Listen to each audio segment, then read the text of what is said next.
What if you woke up tomorrow and the stores were empty? Not for a day, not for a weekend, but for weeks. No fresh produce, no meat in the coolers, shelves wiped clean of anything useful within the first 48 hours, just empty aisles and long lines of people who, like you, waited a little too long. That's not a hypothetical. That's exactly what happened in Venezuela during the economic collapse. It's what unfolded in Ukraine in the early days of the war. It's what played out in grocery stores across the US, Canada, and the UK during the pandemic. Ordinary people, normal neighborhoods, empty shelves. And here's the part that keeps coming up when you read the real accounts from those situations. The thing people regret most isn't that they didn't build a bunker or stockpile weapons.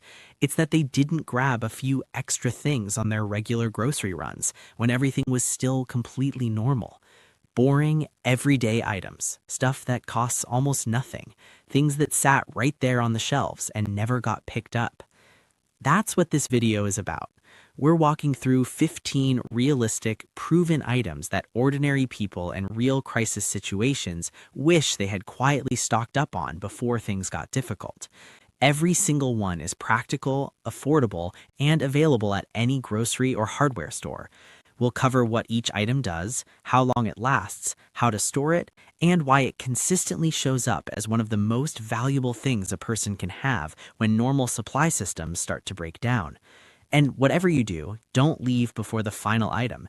It's the only one on this entire list that never runs out, the one that takes you from just getting through a rough stretch to actually feeding your family on your own terms indefinitely. Welcome to Crisis Horizon. If you're new here, hit subscribe. Let's get into it. Let's start with the absolute foundation. The thing that every serious preparedness resource and every account from people who've lived through extended disruptions points to first: canned food. Before you tune out because you've heard this one before, stick with me, because most people think about canned food completely wrong. They picture a dusty shelf of beans and maybe some tomato paste and assume that's enough. It isn't, and the reason comes down to two things: variety and strategy. When we talk about canned food as a cornerstone of smart preparation, we mean the full spectrum: canned tuna, canned chicken, mixed vegetables, peaches, pineapple, hearty soups, beef stew, chickpeas, the whole range. Because here's what actually happens to people who stock only one type of food and then have to rely on it. After about a week, they're miserable, nutritionally incomplete, mentally worn down, and willing to trade almost anything for something different. Variety isn't a luxury and an extended disruption, it's a survival tool. A single can of tuna delivers 20 to 25 grams of complete protein along with vitamin B12 and vitamin D. Canned chicken is similar. Vegetables bring fiber and vitamins. Soups give you a full meal in minutes with zero cooking skill required. These aren't just convenient, they're engineered to last. The USDA is clear on this. Low-acid canned goods like meats, most vegetables, and soups hold their best quality for 2 to 5 years in a cool, dry spot. High-acid items like fruit and tomato-based products run about 12 to 18 months at peak flavor. But here's what most people miss. Those dates are about quality, not safety. As long as a can isn't dented, bulging, rusted, or leaking, what's inside is essentially safe to eat well beyond the printed date. The USDA itself confirms that commercially canned goods stored properly can remain safe indefinitely. When disruptions hit, fresh food is the first thing that disappears from store shelves. We've seen it after hurricanes, during supply chain crises, in the early days of regional blackouts. The people eating well in those first critical weeks are the ones who were already stocked. The strategy is simple: buy what your family already enjoys eating. Rotate every 6 to 12 months. Use older cans first and replace them. Start this week. Grab a few extra cans on your next grocery run. That one low-effort habit repeated consistently over a few months builds a meaningful pantry without any stress. Now, if canned goods are the foundation, the next item is the load-bearing wall: dry rice and beans. Nothing on this list gives you more calorie security for less money, not even close. Here's a number that tends to stop people. A 50-pound bag of white rice combined with a 25-pound bag of dried beans can keep a family of 4 fed for several weeks. Total cost? Under $50. That's not a typo. White rice, sealed and stored properly, can last 20 to 30 years. Dried beans push 10 to 30 years or longer. Food storage experts and USDA guidelines both confirm these staples stay safe and edible far past any expiration date, as long as you keep them dry, cool, and away from pests. Nutritionally, cooked white rice delivers around 200 calories per cup and cooks with minimal fuel. Dried beans bring 15 to 20 grams of protein per cooked cup. Together, they form a complete protein pair that sustains energy and prevents muscle loss under stress. Families in prolonged crises have relied almost entirely on these two foods for months at a time throughout documented history. For storage, transfer bags into food-grade 5-gallon buckets lined with Mylar bags and sealed with oxygen absorbers. That removes oxygen and moisture, keeps weevils and mold out, and dramatically extends shelf life. Keep buckets somewhere cool and dark. Below 70 degrees Fahrenheit is your target if you can manage it. Start easy. Add 1 or 2 extra bags on your next grocery run and build from there.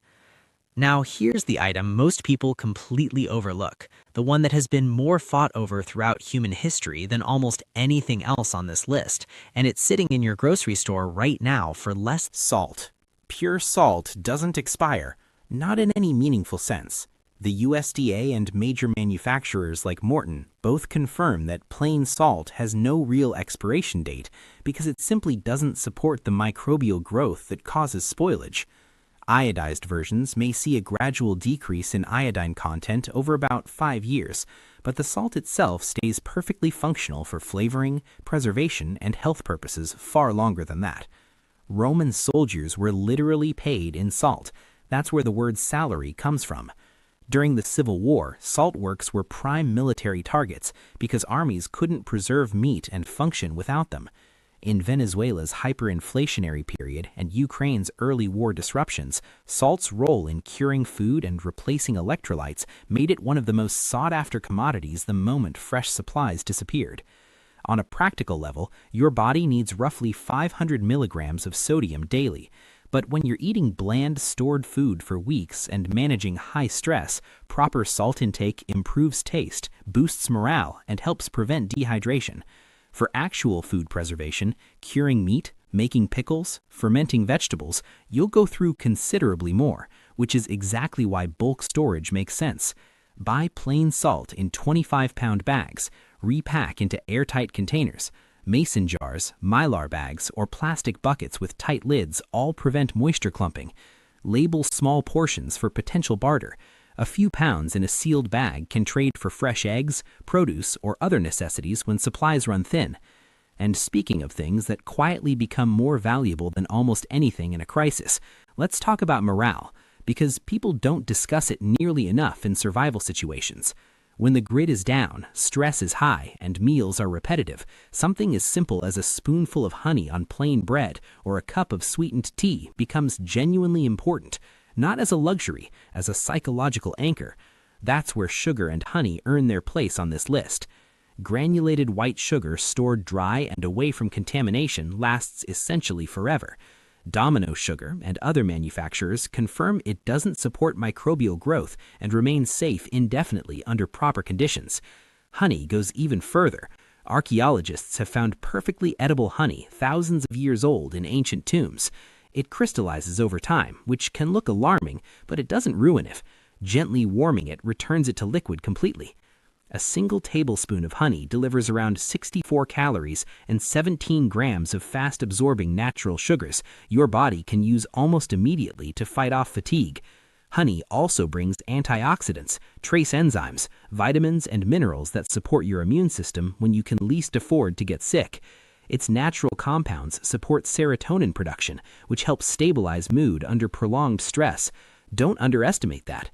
Both sugar and honey act as natural preservatives that extend the life of other foods, homemade jams, preserved fruits, fermented items, and both held serious barter value throughout history. During World War II rationing, sugar was the first and last commodity controlled because global supplies were considered that critical. White sugar goes into airtight food-grade containers. Keep it below 75 degrees and away from moisture. Avoid brown sugar for long-term storage since it hardens faster. For honey, choose raw or filtered varieties in glass jars or heavy plastic. Never metal since honey's acidity reacts with it. Seal tight and store cool and dark.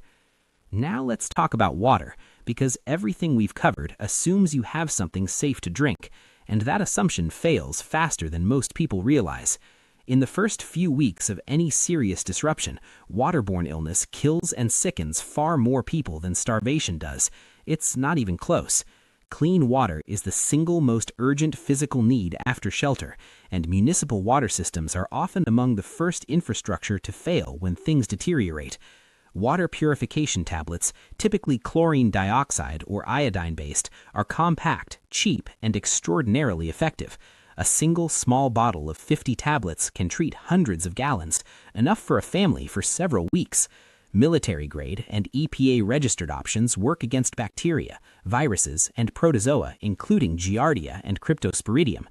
Portable filters like the Life Straw or Sawyer physically remove 99.999% of bacteria and protozoa through filtration. Many models are rated for 4,000 liters or more.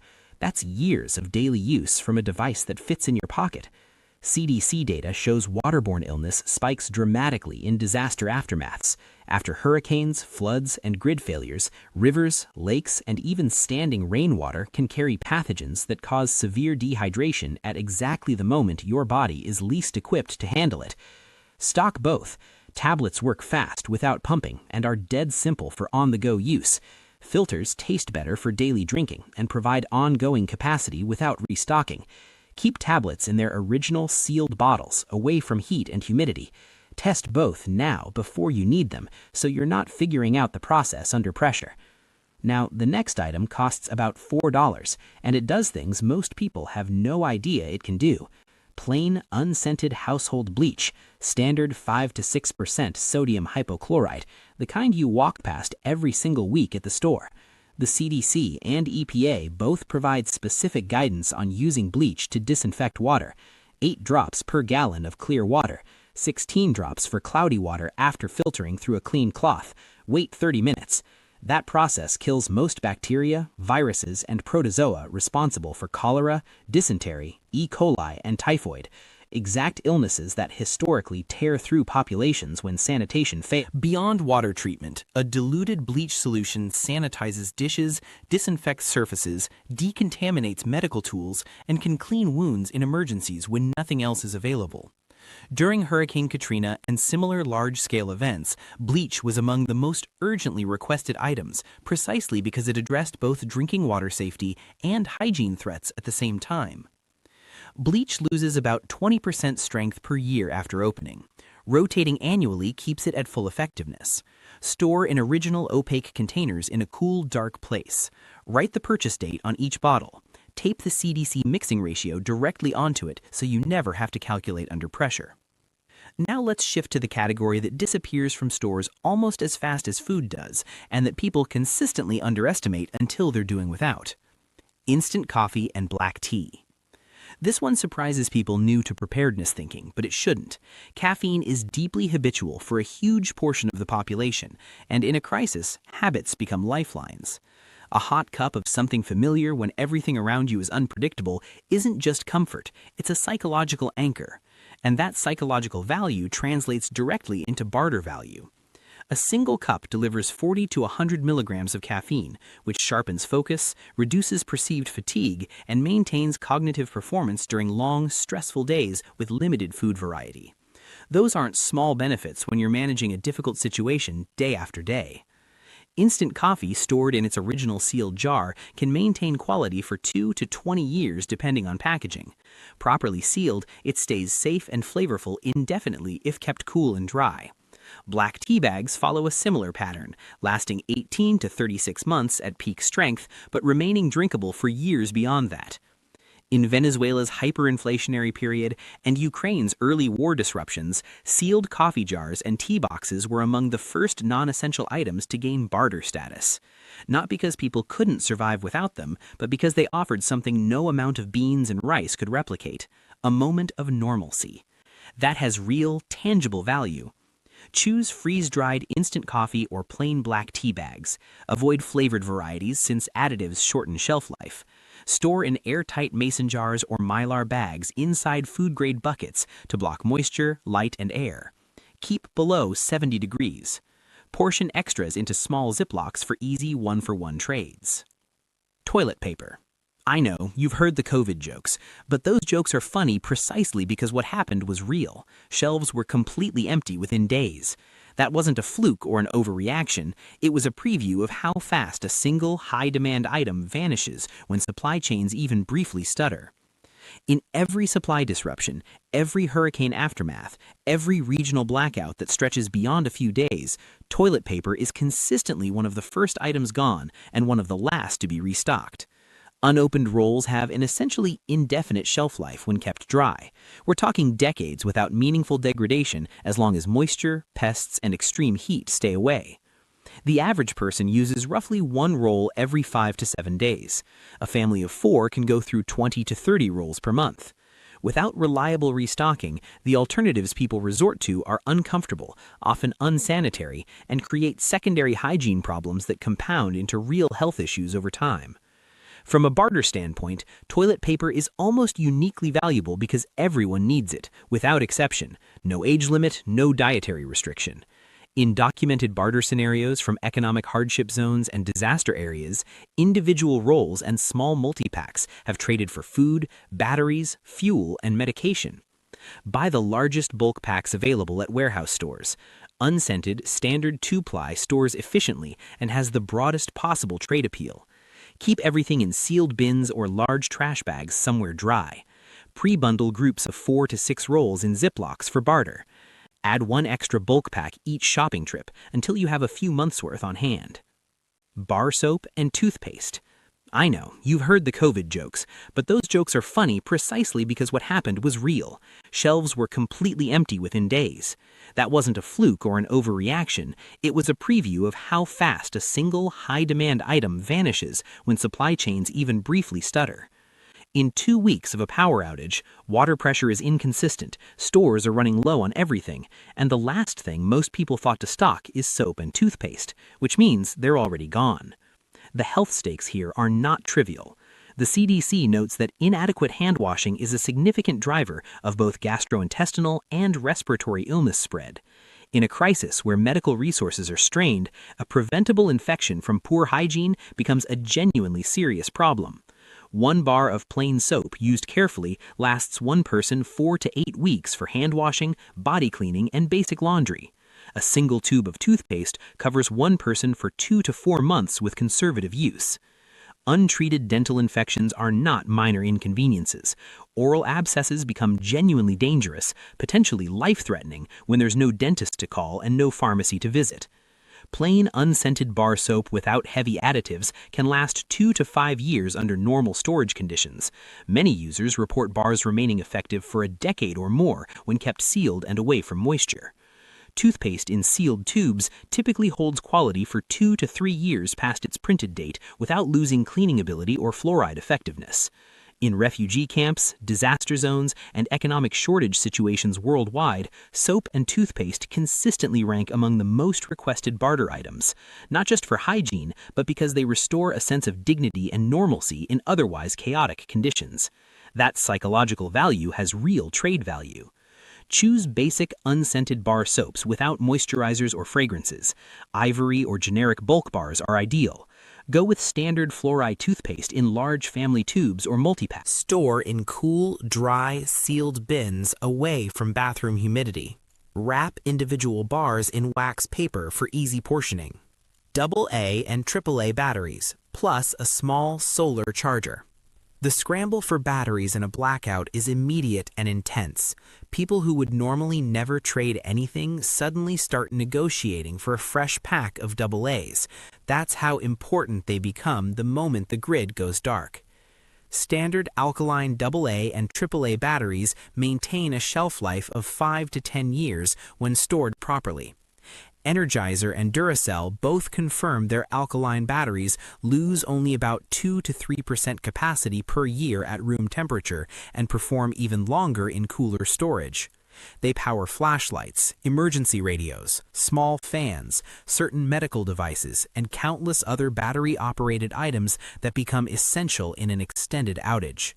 But here's where the strategy gets smarter.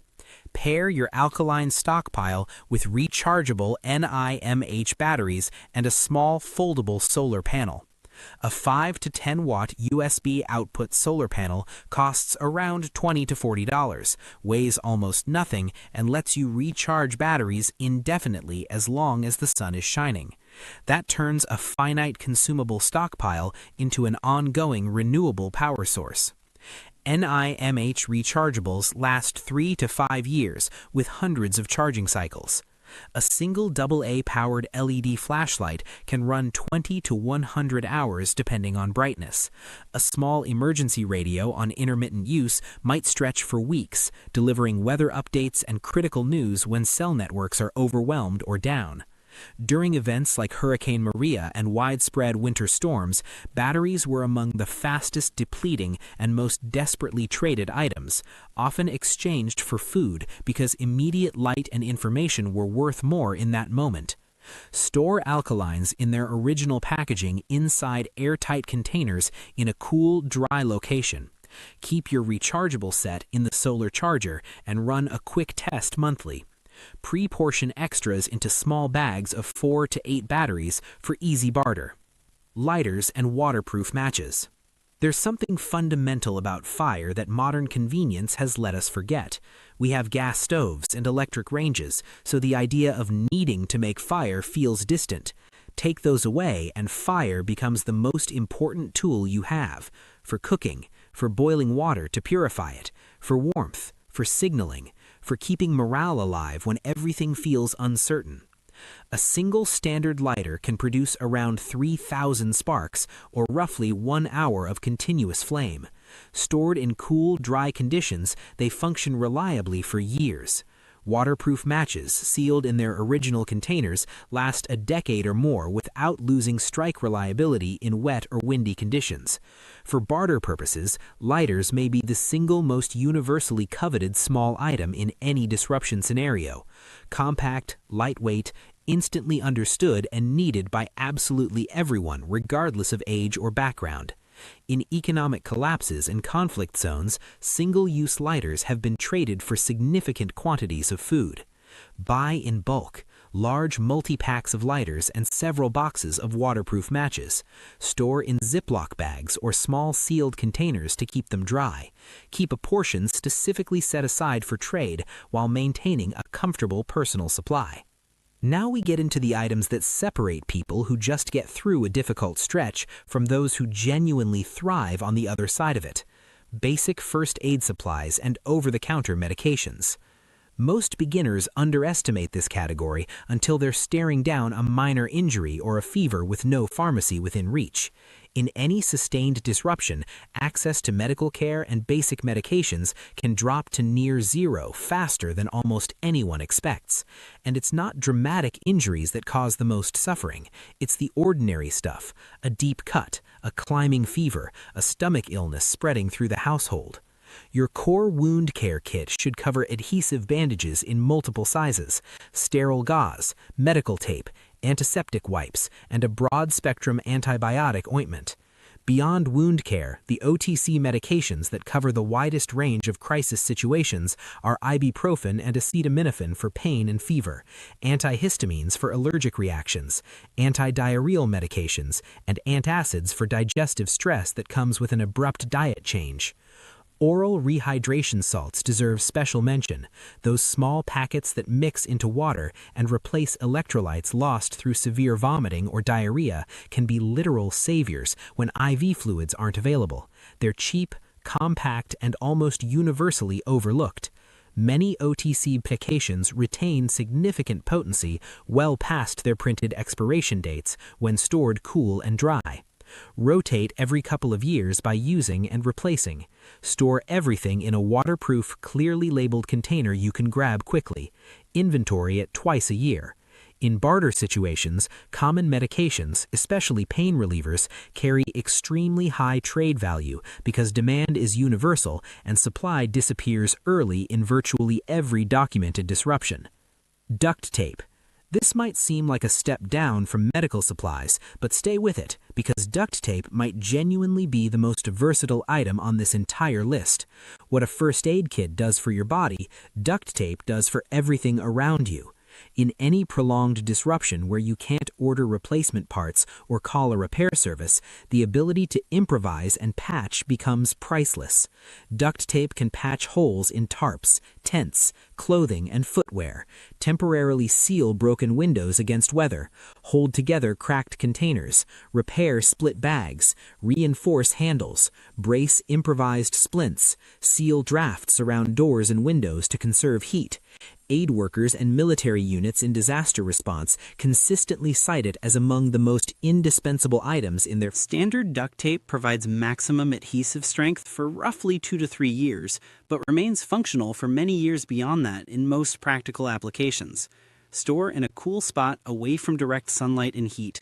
Keep at least one roll in your car, one in your main supply area, and one in a go bag. Single rolls or portions are easily tradable because almost everyone hits a situation where duct tape would solve the problem and they just don't have any. Heavy-duty trash bags and tarps. This pairing might seem too mundane to mention, but these two items solve an extraordinary range of problems in emergency situations, and they're both stupidly cheap to stockpile. Contractor-grade trash bags, the thick black kind rated for 3 mils or more, serve as emergency rain ponchos, ground covers, makeshift waterproof bags for your supplies, waste containment when plumbing fails, and temporary weatherproofing for broken windows or damaged structures. A single box of 20 bags costs a few dollars and takes up almost no space. Tarps are the structural upgrade. A medium-sized polyethylene tarp can create emergency shelter, protect a supply stockpile from rain, serve as a ground barrier against moisture, and shade a cooking area from direct sun.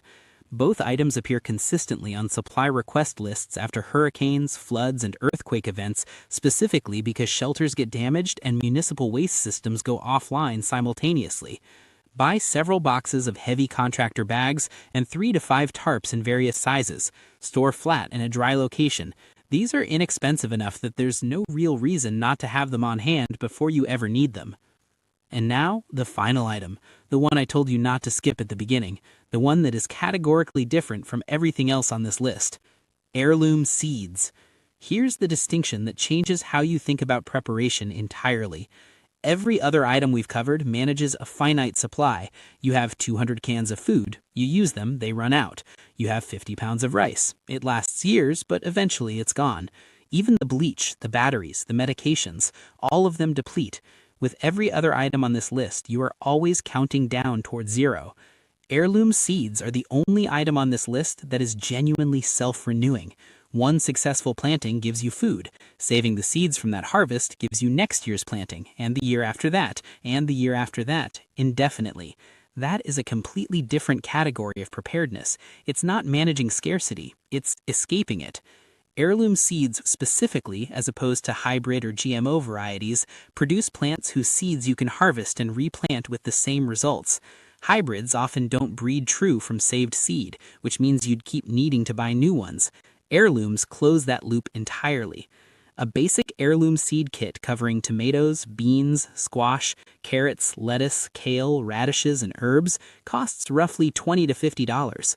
Stored in cool, dry, dark conditions, ideally a sealed container in the refrigerator, these seeds maintain strong germination rates for 3 to 10 years, depending on the variety. Properly vacuum sealed at consistent low temperatures, some varieties last significantly longer. A single 10 by 20 foot garden plot managed with even basic skills can produce hundreds of pounds of fresh produce over a single growing season. That's a supplement to your stored supplies that gets better every year as your knowledge compounds. And unlike every other item on this list, the supply grows rather than shrinks. Beyond personal use, seeds carry tremendous barter value in any prolonged situation precisely because almost no one thinks to store them. Someone holding a packet of tomato seeds 6 months into a food shortage has something the vast majority of people around them simply don't. That's a remarkably powerful position to be in. Start simple. Buy one quality heirloom seed kit. store it properly, and this spring or summer, plant even a small amount just to practice. Learn what grows well in your climate, get comfortable with the process before you need to rely on it becoming genuinely self-sufficient on the other side of it. Let me be straight with you before we close. The point of all of this is not to make you afraid. It's not about assuming civilization is going to collapse next week or that you need to turn your spare room into a doomsday bunker. It's about recognizing a simple, documented, historically consistent truth that people in Venezuela, Ukraine, Puerto Rico, and post-Katrina New Orleans learned the hard way. Supply chains are more fragile than they look, and the window between normal and genuinely difficult can close much faster than most people expect. The 15 items we covered today collectively address the fundamentals: food and water, hygiene, light and fire, health and repairs, and long-term food production. None of this requires a bunker. None of it requires spending $1,000 at once. The whole philosophy here is steady, quiet, unhurried preparation. Add a few items on each grocery run, rotate what you can, build gradually over months. By the time you've been doing this for 6 months, you'll have meaningful security in place, and you'll have built it without stress, without fear, and without urgency. The most prepared people aren't the loud or dramatic ones. They're the ones who quietly and consistently built their supplies over time, made smart storage decisions, and never once had to panic buy anything in their lives. That can be you. You've already started by watching this. If this gave you clear, actionable ideas, hit the like button, subscribe to Crisis Horizon, and drop a comment below telling us which item you're adding first. We